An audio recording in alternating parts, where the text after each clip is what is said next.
This is Snail Shell's 1/12 action figure, Kamatora from their g.n.project line, or Fuhu. So I'm excited to check this one out because I don't believe I have any g.n.project line figures. So let's get right into it.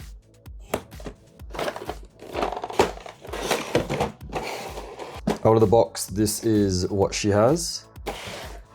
There are 1.5 layers of trays, after sales card, instructions of course, first 3 pages, next 3, and their socials and stuff.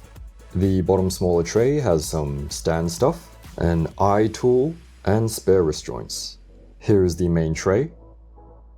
So not a whole lot of stuff if I'm being honest. From the back. And of course, inspect your figure before you open it up.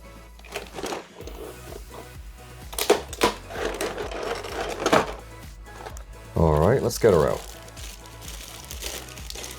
Here she is, kind of. We do need to give her her ahoge, which is right there, and her tail. Here's her little hair tuft. Just plug it into the top. There we go, although do be careful because it is a very small joint and I'm not sure how well it stays in there. For the tail you actually have 2 pieces.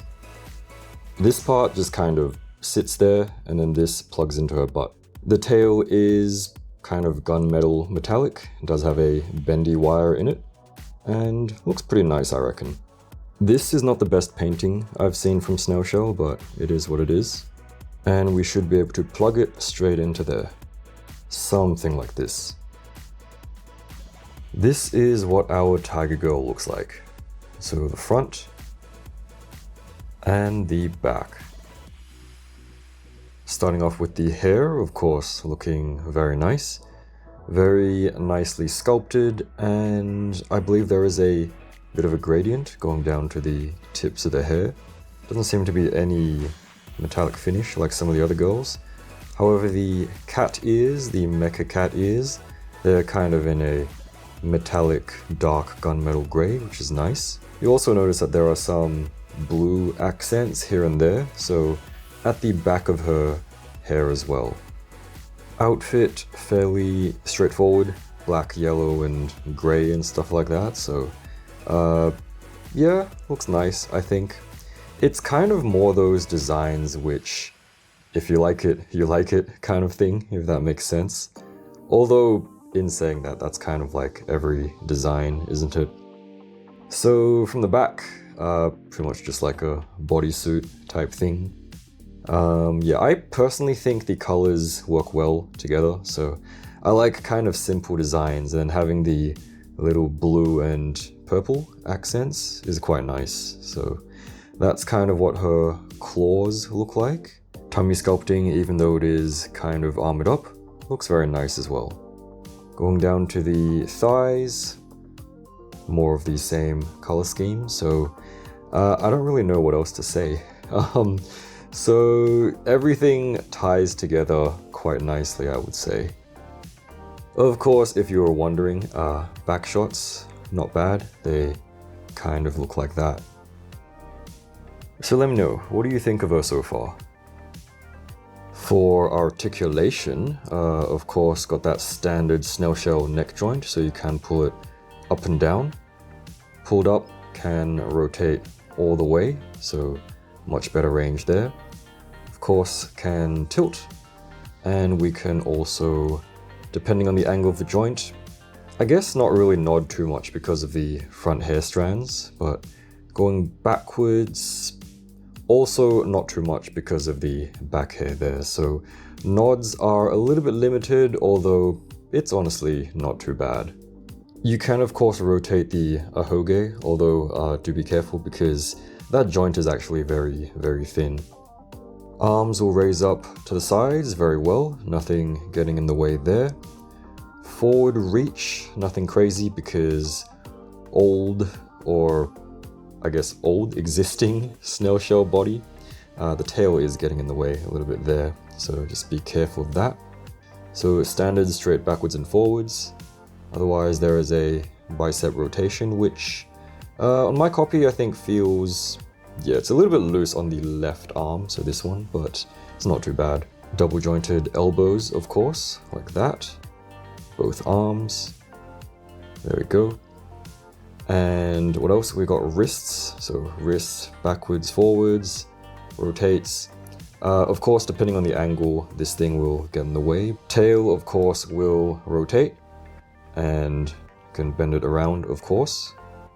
Upper torso tilts, forwards and backwards bend. Rotation doesn't rotate at all, pretty much. So no rotation, actually. That's a little bit odd.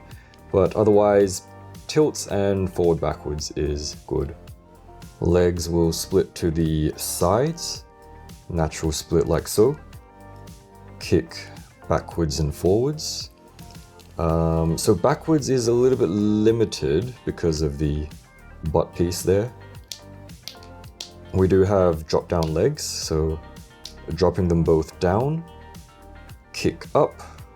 Be careful, of course, don't want to pop your leg out. So we've got crazy kicks, of course, with crazy gapping, and then kind of a sideways backwards kick once the legs are popped out. So that is what that looks like. Thigh rotation there between the human thigh and the mecha thigh, and then double knees, good enough. Going down to the feet, so forwards and backwards a little bit, so it does get in the way going forwards there. Backwards is not too bad. Rotates a little bit, although these things will get in the way. And then we do have a toe bend. Articulation is not insane, pretty standard Snail Shell stuff. Unfortunately, there is a chance of scuffing her booty if you move her too much. For faces, Kamatora only has two. By default, she's got a closed-eyed, super happy face. I honestly didn't think much of this face at first, but the mouth details are actually very well done. So it is all sculpted and everything, so there is some depth there. Swapping faces, this is what the joints look like. Although there is some like sticky shit on my joint, which is a little bit weird. Don't know what's going on there. Her second face, very cute, is kind of like a neutral, awkward smile, I would describe it as. I don't know, how would you describe this face? But paintwork, details and everything, very nicely done. This face, of course, has movable eyes. Eye articulation tool, just plug it in the back and move it every which way. So even though there are only two faces and one with movable eyes, you can do face swaps with most of the bunny girls, so that is pretty cool. You can also do arm and leg swaps with whatever makes sense. For hands, Kamatora has 3 pairs total. By default, she has a pair of kind of widespread, open hands. She's got a pair of more relaxed-ish hands. And a pair of holding type hands. For weaponry, she has this kind of massive axe, blaster, guitar type thing. It can also move as well, so the axe thing does open up. Or you can kind of flick it as well. Do note that she might have a hard time holding her weapon, because her joints aren't the sturdiest. For height, Kamatora is about 6¼ inch, or 15.5 centimeters to the top of her ahoge. So what are your thoughts on Kamatora? To me, overall she is a pretty good figure. Very good looking, and despite having somewhat minimal accessories, her arms and legs and stuff are pretty cool. Just watch out for her little hair tuft. If you want to grab her or other figures, I'll try to have some affiliate links down below. Do check out my Instagram and socials at NoGoodFigures. And we also do have Discord via YouTube membership or Patreon if you are interested. Anyway, thanks for watching, and I'll see you again next time.